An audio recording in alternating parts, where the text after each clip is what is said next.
Es un agrado darles la bienvenida a la presentación del libro de Orwell al Cybercontrol, una de las recientes obras del doctor Armand Matelar, que en días pasados recibió la Medalla de Oro de CIESPAL, el máximo reconocimiento de nuestra institución.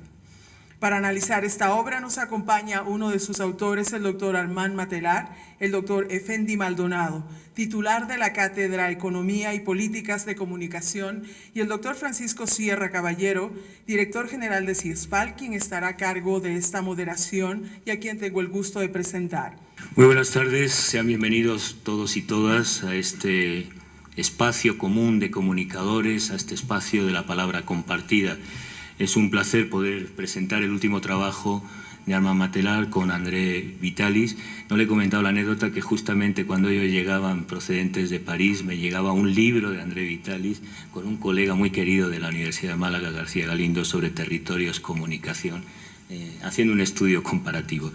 Me van a permitir tomar la palabra antes de ceder los comentarios de mi colega, el profesor Efendi Maldonado, hacer una breve reflexión sobre lo que nos propone, porque creo que con las últimas revelaciones a propósito de las actividades de la USAID en Ecuador y, como es habitual, en América Latina, reflexionar sobre lo que plantea en su libro Armand Matelar.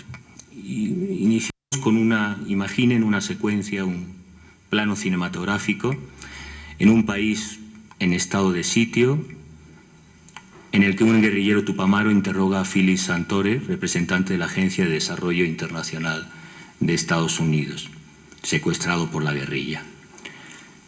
Pregunta: ¿por qué esa predilección por las explosiones?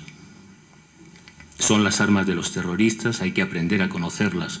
Responde: ustedes, impreca al guerrillero, no enseñan a defenderse de las bombas, sino a utilizarlas. Son ustedes los que necesitan a los terroristas. ¿Por qué? La pregunta queda en suspenso. Y es ese quedar en suspenso el que apunta a una reflexión, una idea fundamental de hoy que de nuevo cobra, como digo, viva actualidad, y que está presente implícitamente en el libro de Armand Matelar con André Vitalis, de Orwell al Cibercontrol. Nos debe de algún modo, y recuerda el razonamiento de la película de Costa Gabras, que habla de la dificultad lógica para observar estos procesos de los llamados profesionales del silencio, y que de algún modo también interpela las raíces del mal que amparan la violencia indiscriminada a lo largo y ancho del planeta, impidiéndonos reconocer así la lógica constituyente del poder y del terror a ella asociados en el sistema internacional de información. Estamos hablando de la limitada capacidad de reconocimiento de los sistemas de ocultamiento y de control de la información, pero también de la barbarie en el corazón mismo del sistema democrático occidental, en el núcleo mismo de la democracia americana, hoy, como antaño, convertida en un sistema de propaganda y terror selectivo, inspirado en el modelo de control social autoritario que tradicionalmente ha sido asociado al fascismo. Fascismo que en apenas 2 décadas se ha generalizado en el gobierno imperial del mundo, extendiendo sistemas de videovigilancia global a lo largo y ancho de todo el espacio social. Los casos de y de Snowden son solo el vértice del iceberg. El empeño por gestionar la opinión pública no es reciente. Ya el padre de los estudios de opinión pública en Estados Unidos, Walter Lippmann, calificaba como lamentable proceso de democratización de la guerra y de la paz la participación ciudadana, a través sobre todo de la prensa y del debate público, en asuntos de interés general que en su opinión debieran ser solo motivo de discusión por las élites económicas y políticas. La llamada guerra contra el terrorismo se basa en este principio y proyecta, en el mismo sentido, un modelo de mediación informativa opaco y concentrado que ha permitido desplegar en las intervenciones contra los llamados enemigos de la democracia y la paz universales diversas estrategias de terror planificado. En anteriores trabajos, Matelar ha venido desplegando una crítica fina e inteligente sobre la genealogía del poder de informar de la comunicación moderna, la que hoy denominamos sociedad de la información o del conocimiento. Tanto en la invención de la comunicación como en la comunicación mundo, o más recientemente Historia de la sociedad de la información, o en la obra de referencia inevitable Un mundo vigilado, Nuestro autor ha venido reconstruyendo los dispositivos de poder y normalización de la comunicación como dominio. Es justo y necesario reivindicar la capacidad transformadora de la perspectiva histórica a partir de la reconstrucción de una vida y de una obra de referencia como la de Armand Matelar. Y compartimos en este sentido las tesis de Mariano Zarosky en su trabajo del Laboratorio Chileno a la Comunicación Mundo, un itinerario intelectual de Armand Matelar, publicado en Buenos Aires en Biblos, donde demuestra la continuidad de muchos de los dispositivos del laboratorio chileno o del terrorismo del capital y la doctrina del shock que hoy vivimos, por ejemplo, en Europa, revelando el sentido de los silencios y las elipsis de la comunicación mundo hegemónica y de su pensamiento administrativo.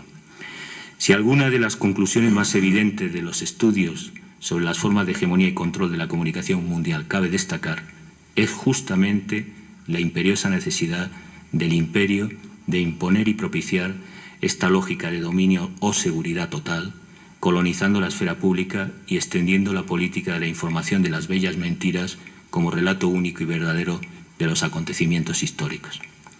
Y ello incluso a condición de planificar y producir masivamente programas de terror mediático y militar para cubrir los objetivos imperiales, anulando todo resquicio de crítica y pluralismo informativo. Sería interesante hacer la reconstrucción genealógica. Le remito a la bibliografía de los anteriores trabajos sobre el origen de la modernidad del propio Armand Matelar. Es una buena ocasión para reflexionar desde las agresiones del espacio, del Napalm, a los tiempos que estamos viviendo hoy día, con las operaciones encubierta de lo que algunos denominamos los profesionales del silencio.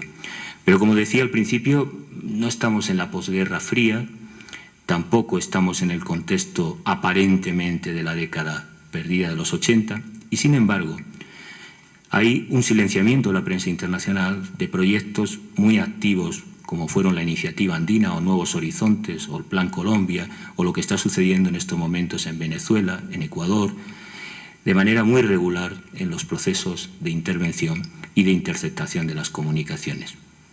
En muchos casos la ayuda de Estados Unidos, como la película de Costa Gabras, sigue manteniéndose a través de fundaciones privadas, ONGs, que supuestamente defienden la libertad de expresión, estableciendo una agenda y una constante y continua intervención en redes digitales, como hemos vivido recientemente en Bolivia. Sería interesante hacer una reflexión sobre transferencia tecnológica de datos, qué consecuencias tienen los acuerdos en secreto entre Unión Europea y Estados Unidos, que tienen que ver con la superioridad informativa, con los flujos de información, con el gobierno de Internet. ¿En qué sentido podemos hablar de un modelo europeo de sociedad de la información si los principales actores transnacionales de la industria telemática están participados por los intereses estratégicos de la industria estadounidense y del complejo militar del Pentágono?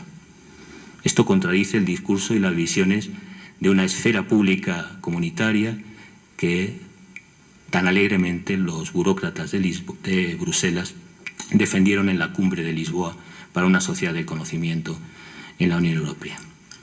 Las redes telemáticas y la comunicación sabemos que continuamente están interceptadas para subvertir la democracia. Siempre lo han hecho en el origen de muchas de las tecnologías como Internet, como también en la radiodifusión y en los sistemas de telecomunicaciones.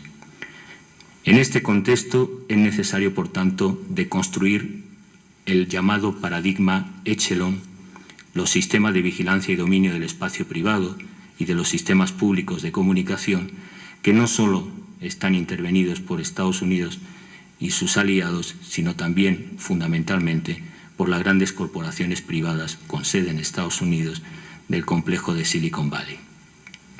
Tras la lectura de este magnífico y rico trabajo, una conclusión parece clara. Hoy por hoy el desenlace de las operaciones encubiertas, como la campaña mediática contra Venezuela o las estrategias de desinformación en Bolivia y Ecuador, tienen, por norma, a juzgar por la historia, un resultado imprevisible. Pueden llevar a los nuevos golpes de Estado llamados mediáticos, pero lo importante es la violencia simbólica, la destrucción de toda forma posible de sociedad, de toda construcción del bien común de la comunicación que debiera prevalecer. Mi colega Muniz definió en uno de sus últimos trabajos la comunicología como una ciencia de lo común, y debiéramos pensar Internet como un espacio o economía de los bienes comunes. Pero lejos de ese modelo, lo que tenemos y lo que se describe para el caso del libro en Francia, en Europa y en todo el mundo es exactamente lo contrario. Un espacio interceptado, privatizado, dominado por la guerra sucia, por los modelos de control, explotación y violencia indiscriminada del imperio, que no debería llevar a una reflexión y desde luego les invito a la lectura porque está, como digo, de viva actualidad en lo que hemos vivido con los atentados terroristas en Francia, en la justificación de procesos de regulación, en el trazado o perfilado de nuestras identidades cuando abordamos un avión, es decir, en la cotidianidad del sistema de comunicación y vida, de la biopolítica, diría Foucault, en este proceso de colonización intensiva del discurso securitario. Hace pocas décadas nadie se cuestionaba en una guerra la dicotomía seguridad, libertad de información. Hoy día se acepta sin rechistar que lo importante es la seguridad y, en segundo lugar, la libertad de información. Tiene que ver mucho con el modelo bélico del sistema de comunicación internacional y el libro que aquí brevemente he reseñado es un ejemplo de que hay alternativas y que cuando menos tenemos que problematizar ese paradigma securitario y discutir los sistemas de videovigilancia con al menos dos premisas. La primera, la defensa de los derechos humanos y de la democracia, y la segunda, la necesidad de un saber para el poder de todos, para la socialización de la comunicación, como un bien común y no solo como un instrumento o como una herramienta de control y de seguridad total, como se está imponiendo en las políticas en la Unión Europea y, desde luego, fundamentalmente en Estados Unidos. Un excelente libro e, insisto, les recuerdo para aquellos que no lo han tenido ocasión de acercarse a él, les recomiendo vivamente, aunque presentamos hoy su último trabajo en español, el texto de Un mundo vigilado en Paidós, porque hace una reconstrucción extensa en la línea de historia de la sociedad de la información para entender dónde estamos, para tener un juicio crítico histórico de ese proceso de dominio que se impone cada vez más en el paradigma securitario. Para hacer los comentarios del libro, como digo, nos acompaña el titular de la cátedra. Presentábamos el martes en el homenaje a Armand Matelar la cátedra que lleva su nombre de Economía y Políticas. Efendi Maldonado es catedrático investigador de la Unisinos en Portugal, en Porto Alegre, en Brasil, San Leopoldo para ser más exactos, donde viene desarrollando una activa labor de investigadora y como titular de la cátedra nos visita y tiene el honor de hacer los comentarios debido al autor ante la intervención de Armand Matelar. Sin más preámbulo, Efendi, tienes la palabra. Gracias. Bueno, un gusto poder estar aquí en Quito, en Ecuador, trabajando con un gran maestro como Armand Matelar, pensando, inspirado en esa vertiente en la cual se incluye Michel. No podemos dejar de pensar toda esa creatividad colectiva que han generado desde los años 60 en nuestra América. Armand y Michel son ciudadanos del mundo, pero creo que son muy latinoamericanos. Han construido una trayectoria importantísima para el campo de las ciencias de la comunicación y para el pensamiento crítico regional y mundial. No haré una reseña stricto sensum del libro, porque quién mejor que el autor presente aquí para mostrarles las virtudes y las posibilidades que nos abre esa obra.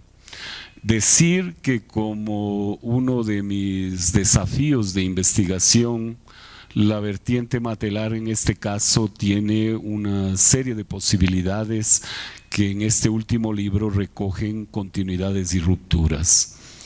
Seré breve también porque sé que las agendas de nuestros grandes maestros en este Ecuador han sido intensas, entonces intentaré producir para ustedes un nexo, un vínculo, una provocación que relacione la obra que estamos pensando hoy, como también lo que significa ese conjunto intelectual.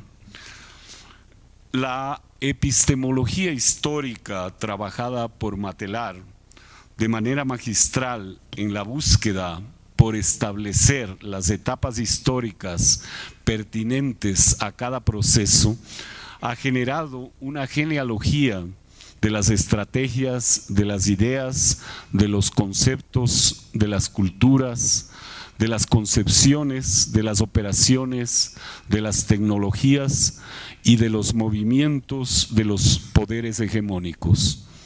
Ha brindado así al campo científico crítico y transformador un conjunto relevante de conocimientos sobre la comunicación mundo. El libro de Orwell al cibercontrol da continuidad a un trabajo de investigación de más de 5 décadas, de sistematización de los procesos de constitución, articulación, organización y funcionamiento de los núcleos interrelacionados de poder mundial. La crítica del capitalismo en sus estructuraciones mediáticas, informáticas, tecnológicas militares, jurídico-represivas, tecnoculturales y sociopolíticas, ha alcanzado en Matelar niveles de sofisticación, detalle y profundidad que lo han constituido en un pensador e investigador de referencia mundial. El conjunto de su obra, que se ha concretizado en libros, películas, artículos, ensayos, conferencias, conversatorios, talleres, cursos, seminarios, asesorías, consultorías y experiencias de trabajo solidario y militante en varios continentes, pero en especial en su entrañable América Latina, lo ha situado en una multidimensión ética, política y epistemológica de singular valor. La obra que se presenta esta tarde expresa también la capacidad colaborativa, solidaria y fecunda de Matelar por el trabajo colectivo. Este libro, trabajado con André Vitalis, muestra una combinación productiva de informaciones, pensamientos y análisis que brindan problematizaciones profundas sobre las actualizaciones, configuraciones y realizaciones de la cibervigilancia ejecutada por el poder hegemónico mundial. Cibervigilancia como concepto reconstruido en diálogo y en problematización de los modos de control que van del panóptico de Foucault al nonópticum de Weider y Anatán, donde no se sabe jamás si se es vigilado ni por quién, con qué grado de indiscreción. La cibervigilancia en esta obra es problematizada en argumentaciones densas, fundamentadas a partir de filosofías críticas, de la sociología de la cultura, de la economía política, de la comunicación, de la investigación de sistemas mediáticos, de las interrelaciones culturales, de los pensadores de las tecnologías, de las ciencias jurídicas y políticas, de los teóricos de la informatización y de la mundialización, en confluencias transdisciplinares de excelencia. La teoría estructurada en el libro de Orwell a la cibervigilancia da continuidad a la obra crucial de Matelar en este siglo, Un mundo vigilado, en la cual reúne un conjunto de investigaciones, conceptos y problemáticas abordadas por él desde la década de los 60 del siglo pasado. La problematización del complejo militar, informático e industrial se actualiza en estas obras de manera magistral. En ellas Matelar consigue imbricar de modo vivido y denso los procesos históricos concretos con las teorías. En estos libros, el pensamiento del autor fluye para interpretaciones estratégicas sobre los modos de vida tecnoculturales, sobre la naturalización de las vigilancias cotidianas, sobre el condicionamiento de los comportamientos sociales, sobre la aceptación de la condición de sujetos controlados y vigilados, muestra Matelar cómo esos procesos se configuran de manera fluida y inconsciente, atraviesan las identidades y las subjetividades mediante sistemas complejos de informatización de la vida. La investigación teórica colaborativa de Armand Matelar en el libro que presentamos está en sintonía con su trayectoria histórica de producción solidaria de conocimiento. Entre las calificadas y diversas cooperaciones realizadas, se destaca su producción conjunta con otra grande maestra de las ciencias sociales y de la comunicación, su compañera de vida Michelle Matelar, con quien ha producido un conjunto invalorable de investigaciones, libros, capítulos y procesos.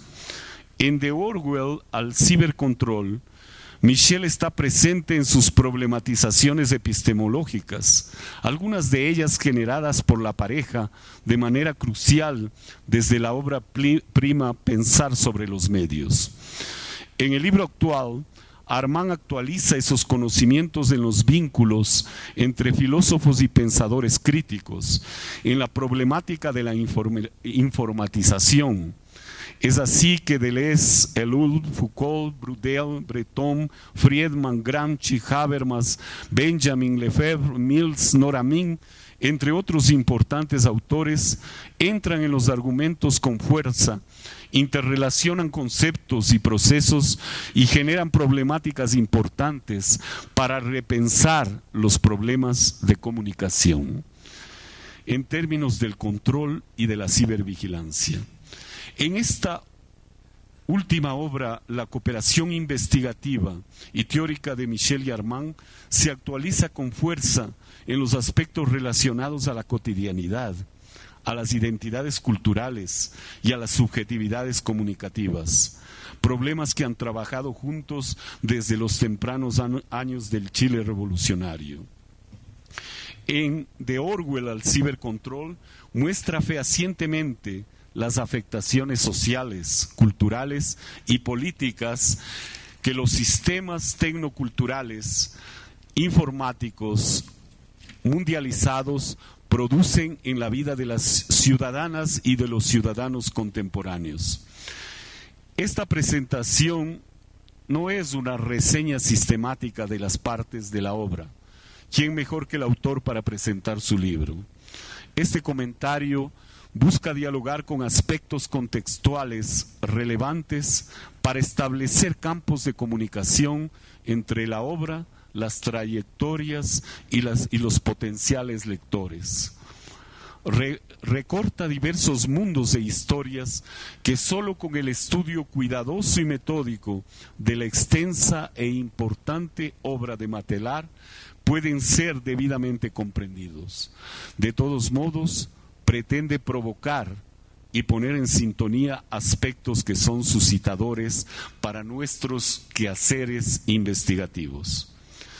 Para finalizar, es necesario reconocer y prestar homenaje al gran maestro Armand Matelar y a la gran maestra Michelle Matelar, que han sido parte estratégica en la configuración de la vertiente transmetodológica.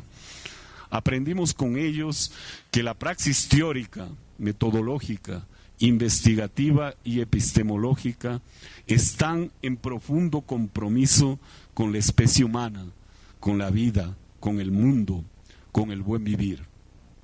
Hemos tenido en sus orientaciones un cimiento de conocimiento clave. Así, el combate contra el complejo militar, industrial, académico, contra los diversos conservadorismos, funcionalismos y burocratismos académicos ha tenido un elemento necesario de apoyo, inspiración y ejemplo en sus obras y en sus trayectorias. La cátedra que se inaugura esta semana y la cual tengo el honor de presidir, tiene el compromiso ético, intelectual y político de mantener viva esta vertiente.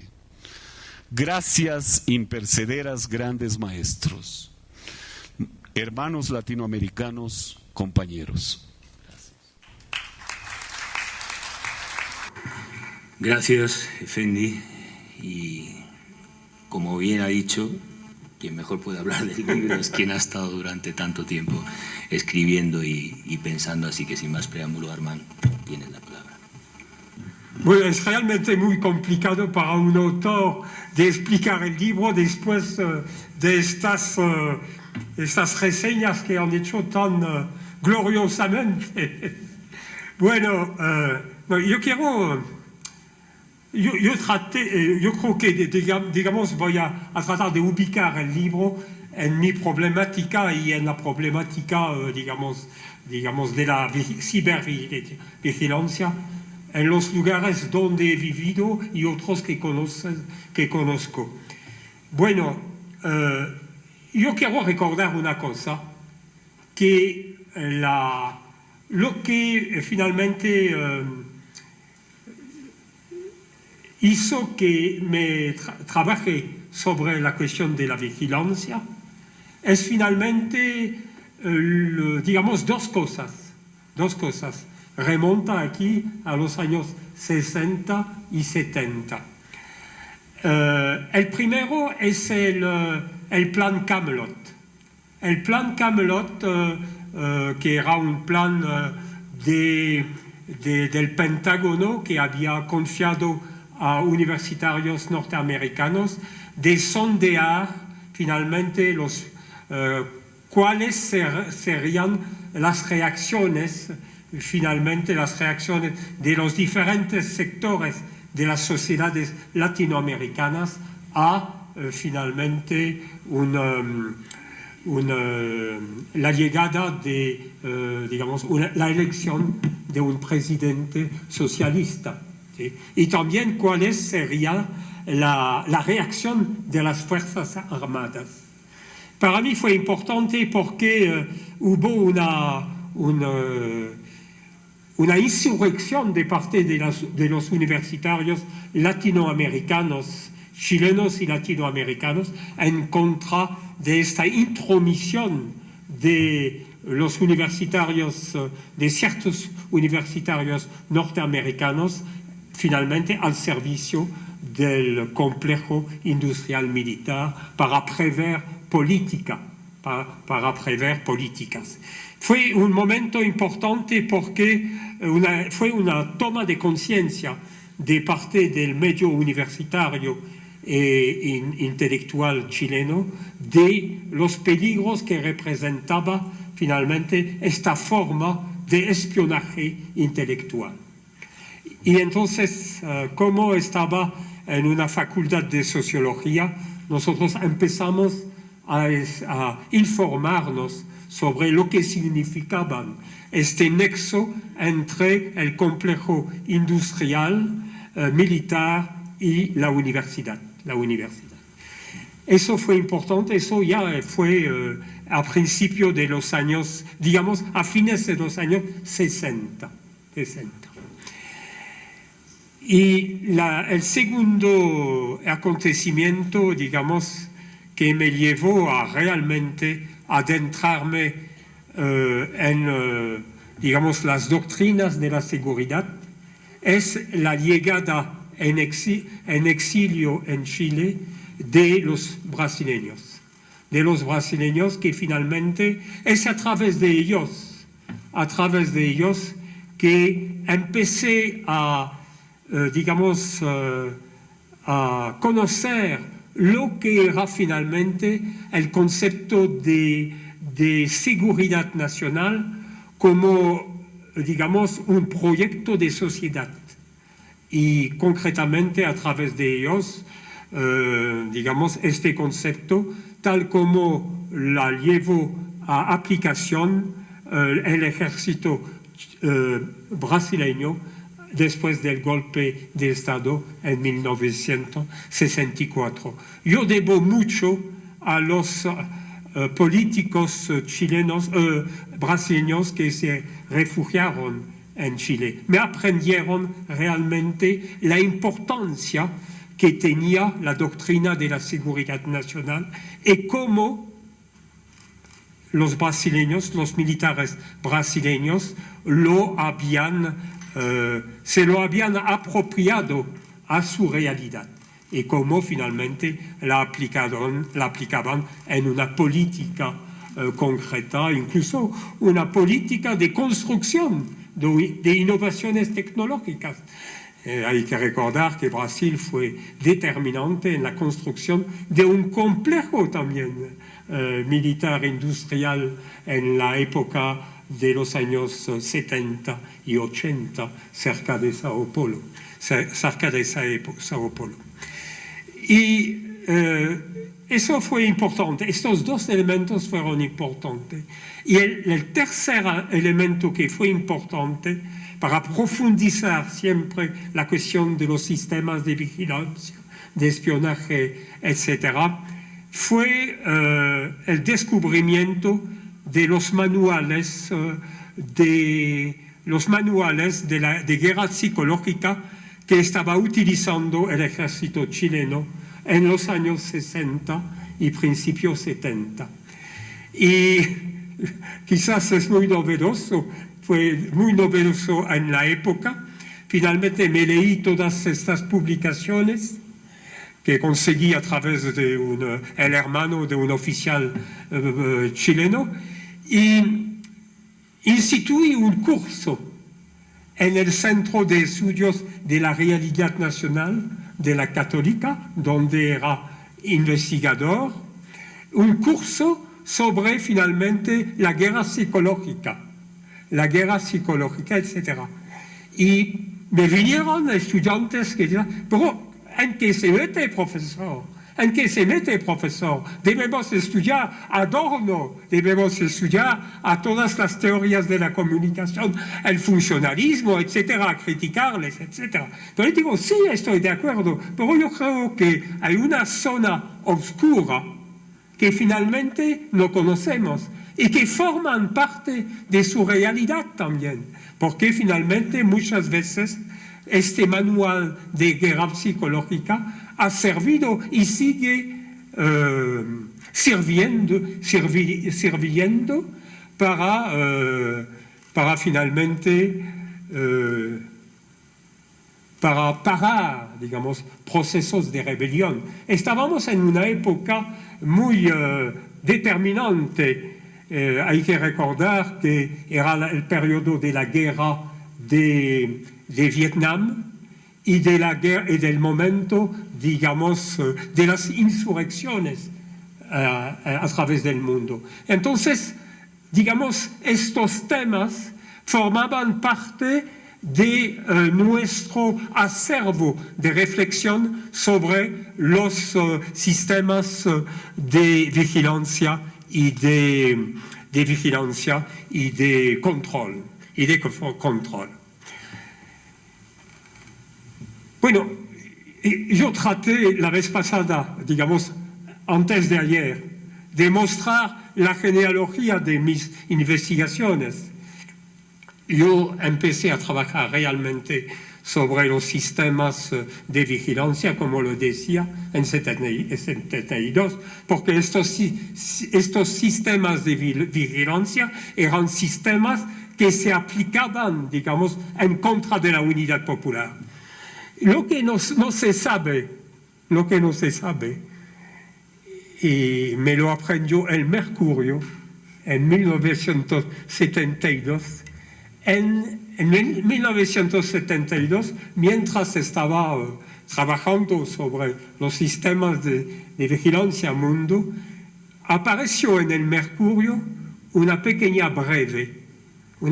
noticia breve, diciendo: desde el fuerte de Buchanan en Puerto Rico, el ejército norteamericano y la NSA escuchan todas las comunicaciones de la unidad popular. Es interesante, venía del Mercurio y no de un espía de izquierda.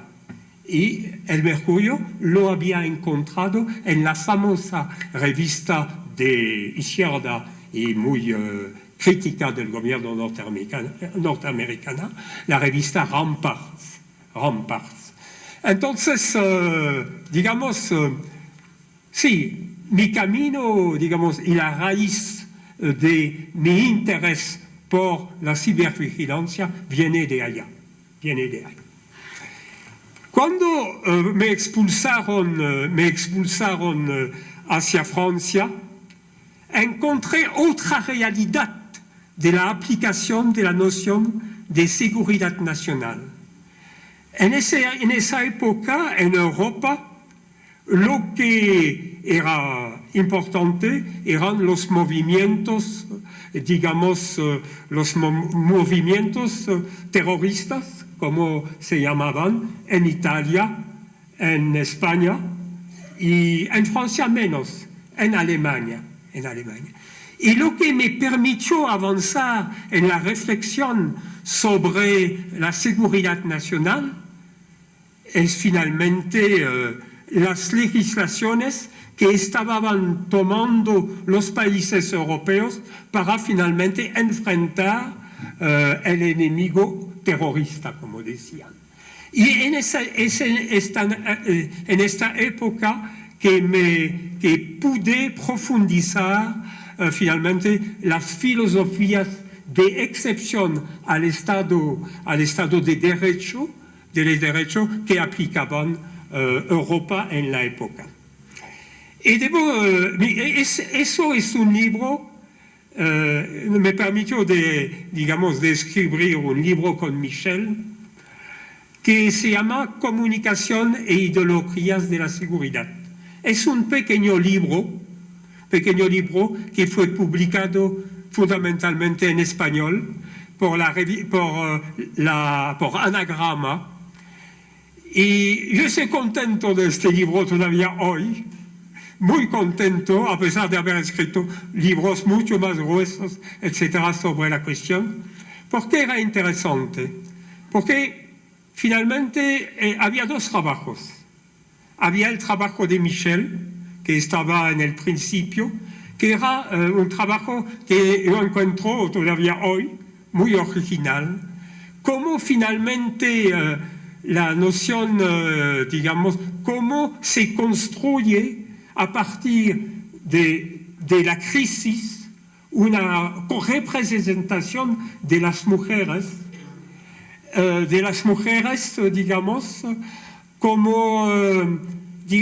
como portador finalmente de la violencia de la crisis,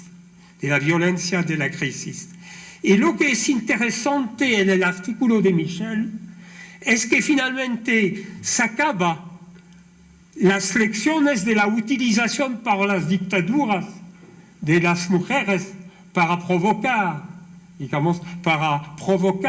golpes de estados, como en Chile, recuérdense las manifestaciones de ollas, y finalmente la realidad que vivía con la crisis en Europa y en Francia en ese momento.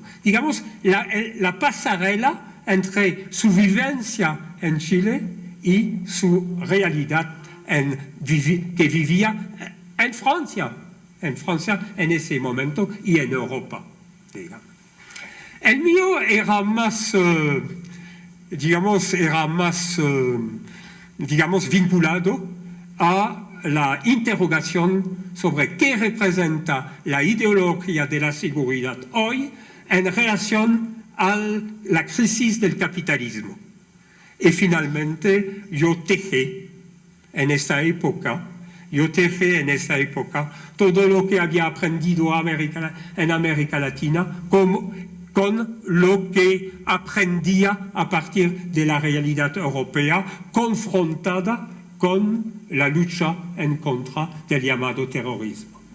Y el segundo artículo es finalmente un largo estudio sobre la internacionalización, la primera internacionalización de la doctrina de seguridad nacional y de las primeras formas de seguridad, de Estado militar que no sea norteamericano.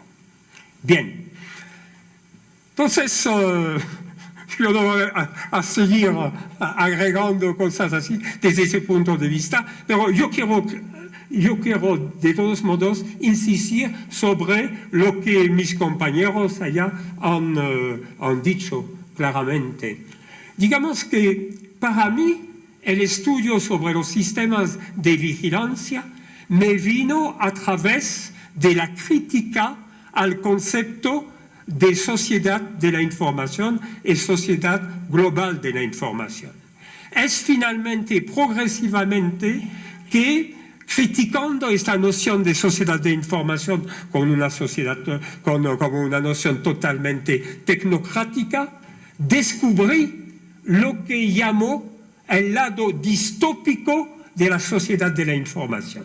El lado distópico, es decir, las zonas de sombra de la sociedad de la información. Es decir, finalmente, la vigilancia y el control. Pero fue un camino para mí muy largo a nivel de la reflexión. Y debo decir que hubo un acontecimiento esencial que me proyectó y que me hizo hacer un salto, es el 11 de septiembre de 2001 con los atentados de Al-Qaeda a Estados Unidos. Es a partir de allá que finalmente yo traté de articular en mi cabeza este puzzle que había armado a partir de mi experiencia vivida de lo que era la seguridad nacional, la pacificación, la contrainsurgencia, etc. Y eso dio finalmente el libro El mundo vigilado, que en francés se publicó en 2007 y en español en 2009. Es muy interesante, digamos, el intercambio que tuve con el editor español. El libro en francés no se llama El mundo vigilado, se llama La globalización de la vigilancia, y con subtítulo Una genealogía del orden securitario, es decir, el orden de la seguridad. Y el editor no me quiso poner ese título y finalmente me presentó Un mundo vigilado. Le iba a decir que hoy le agradezco, porque finalmente el mundo vigilado quiere decir que ya tenía la idea, las denuncias de Snowden, etc., en la cabeza y he podido predecir. Pero no es una cuestión digamos, de pretensión, es solamente un accidente editorial. Sí, en este libro, yo insisto en este libro, hay que presentar voy a venir, pero este libro es importante porque finalmente trato allá de hacer el inventario de lo que me aprendió mi experiencia latinoamericana en materia de seguridad nacional, pacificación y lucha contra insurgentes.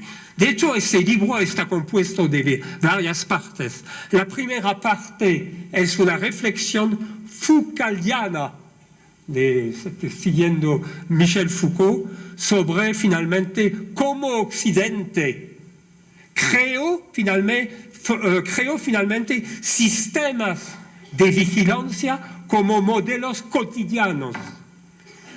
Recuérdese que es en Occidente que nació finalmente la antropometría, digamos, tantas medidas para finalmente vigilar primero a vigilantes, a delincuentes y después pasar a otras categorías. era la primera parte, es finalmente más una parte más teórica, más, digamos, sí, con finalmente el enfrentamiento entre filosofías de la vigilancia.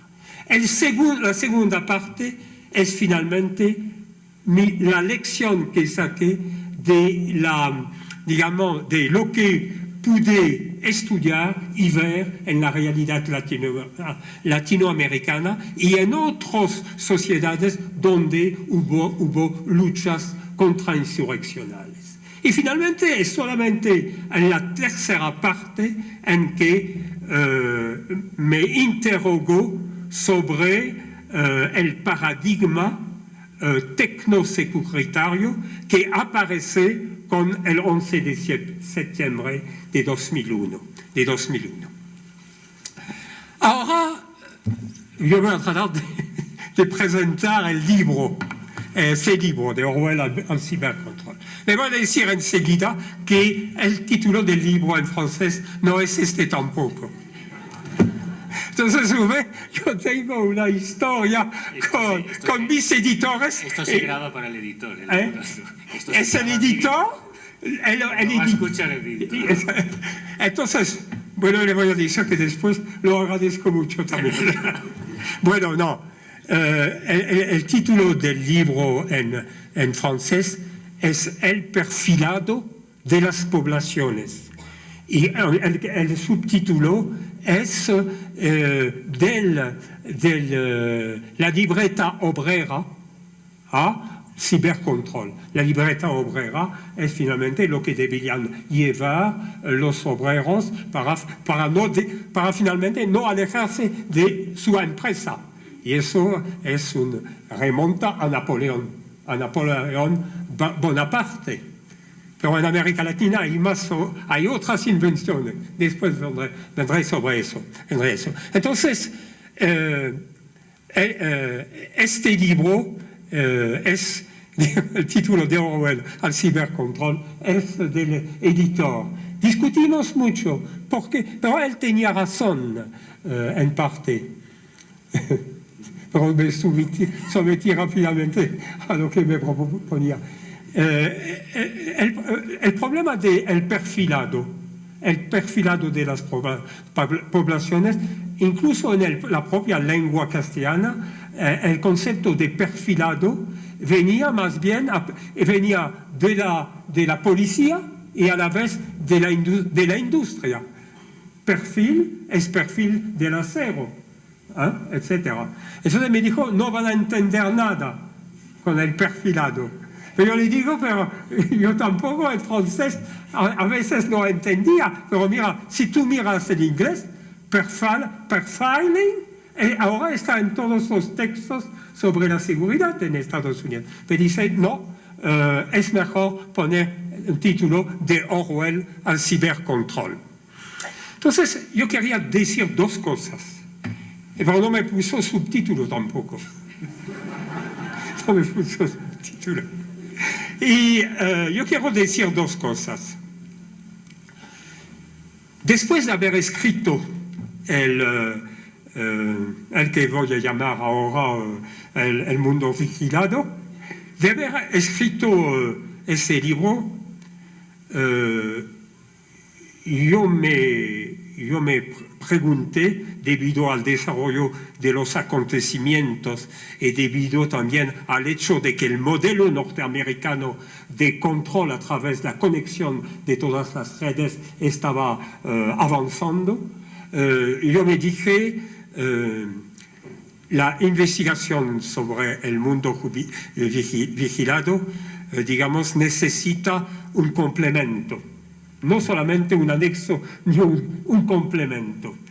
Porque para mí, yo pienso que durante todo un periodo después de los atentados de Nueva York, de 2001, yo creo que hubo demasiados discursos sobre la globalización de la vigilancia.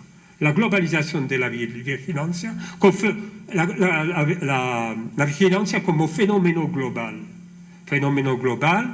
Y a lo mejor, digamos, los discursos fueron demasiado globalizantes y lo que me parecía importante era finalmente tratar de mezclar, de, digamos, cruzar una realidad local o regional con finalmente unas lógicas globales. Yo pienso que las lógicas de la hipervigilancia son globales.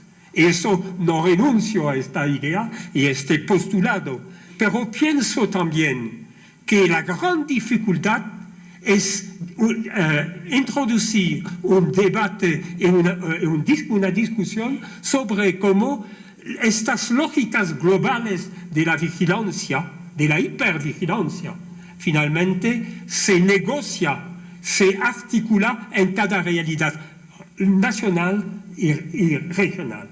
Yo creo que es importante para hacer avanzar la reflexión, ¿no entiendes? Y es evidente que adentro de este libro de Orwell al cibercontrol, es evidente que trate de ver cómo finalmente en una realidad concreta como la francesa y la europea se llega finalmente a la construcción de lo que llamo un estados vigilantes. Cómo finalmente gobiernos profundamente democráticos, sociedades profundamente democráticas se vuelven finalmente sociedades donde progresivamente la normalidad es la extensión de la excepción en relación al Estado de Derecho. Bueno. Ahora, digamos, yo creo que lo que es importante en este libro también es, digamos, ir en contra de la idea que forma parte del sentido común mundial de que vamos hacia un mundo orwelliano. Cuando digo de Orwell al cibercontrol, por eso he aceptado el título, cuando digo de Orwell al cibercontrol, yo pienso que la época de Orwell está atrás. Estamos en, yo propuse como título a mi editor, más bien la condición post-orwelliana. No, era demasiado complicado. Pero yo conservé el último capítulo del libro, está marcado, el título es el séptimo capítulo, yo le voy a leer porque y hay la definición del libro adentro. La condición post-orwelliana, : cibercontroles invisibles y móviles. Allá está el nudo del libro. El nudo del libro, ¿por qué?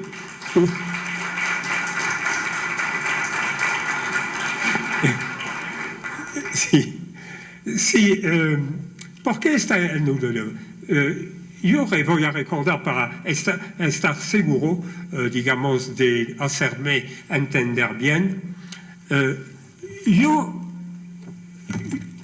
como ustedes, yo leí los diarios en junio de 2013 sobre las revelaciones de Edward Snowden en el Washington Post y en el Guardian. Y lo que me sorprendió cuando en junio de 2003 se reveló finalmente la cuestión de la NSA, espionaje de NSA, lo que me sorprendió son los títulos del Washington Post. Y en el título del Washington Post del 6 de junio de 2013 titulaba George Orwell State. George Orwell State. Estaban convencidos que estas revelaciones finalmente era una prueba de que estábamos asistiendo a la emergencia del Estado orwelliano. Yo creo que no se puede hablar de Orwell por la sencilla razón. Orwell pensaba en un Estado totalitario, con un partido único. Orwell, finalmente, diría Foucault, es finalmente una sociedad donde cada uno sabe que es vigilado. Y finalmente está obligado de interiorizar la vigilancia para finalmente entrar en la norma. Y Orwell estaría de acuerdo conmigo. No, es un problema de siempre hablar en términos de estereotipos. Yo creo que es traicionar finalmente el pensamiento orwelliano. Yo creo que las nuevas formas de control hoy son nuevas formas de control, como decía en este título, es un cibercontrol invisible, móvil y deslocalizado. Es decir, que la gente no sabe, la mayor parte de las veces, que está controlado. E incluso si lo sabe, lo deja hacer porque finalmente le sirve, porque finalmente le dan un servicio. Yo creo que es fundamental esta cosa. Y eso permite finalmente de discutir a la vez el control securitario y el control económico, es decir, a través de las redes sociales y su modelo de marketing. Yo creo que eso es la clave del libro, finalmente, cómo estamos entrando en sociedad donde los modos de vigilancia son invisibles y son sobre todo automatizados y muchas veces deslocalizados. Se ve con el cloud y la informática en nubes. Y yo creo que es importante eso. Yo pienso fundamentalmente, y yo no sé si lo voy a encontrar, me van a decir que soy un buscador, un investigador realmente que se queda adentro de los libros de historia, pero encontré una frase del sociólogo Max Weber que finalmente anunciaba la sociedad en que vivíamos, que es una sociedad profundamente matematizada. Estamos viviendo en una sociedad donde el algoritmo, la cifra, el dato es un modo de gobernar la sociedad y de gestionar la economía. El sociólogo Max Weber decía a inicios del siglo XX, a propósito de la gestión pragmática de la sociedad industrial: los hombres contaron los números y finalmente solo los números contaron.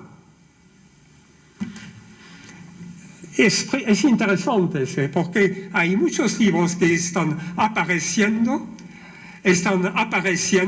donde se dice la gobernanza por los datos, la gobernanza por los números.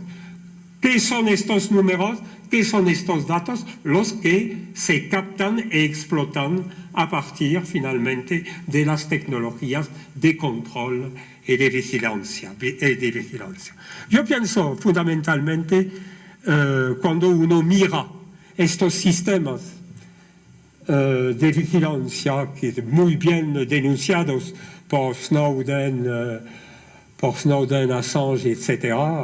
Yo pienso fundamentalmente, yo no soy el único en pensarlo, es que una cosa es segura, es que estamos asistiendo a una nueva forma de gubernamentalidad o de gobernanza que diseña un proyecto de sociedad donde la transparencia tiende a funcionar en sentido único.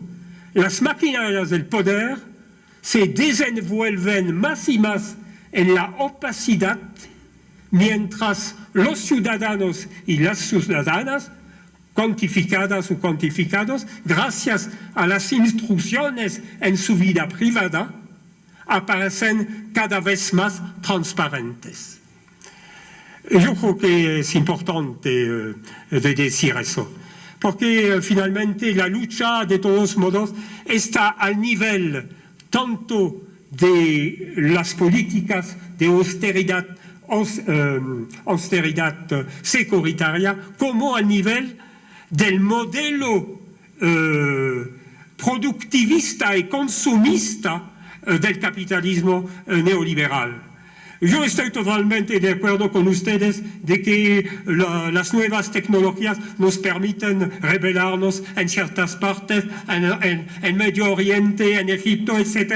Pero, digamos, hay que superar este pensamiento simplista. También las redes sociales son el producto de una larga historia de la teorización del consumo,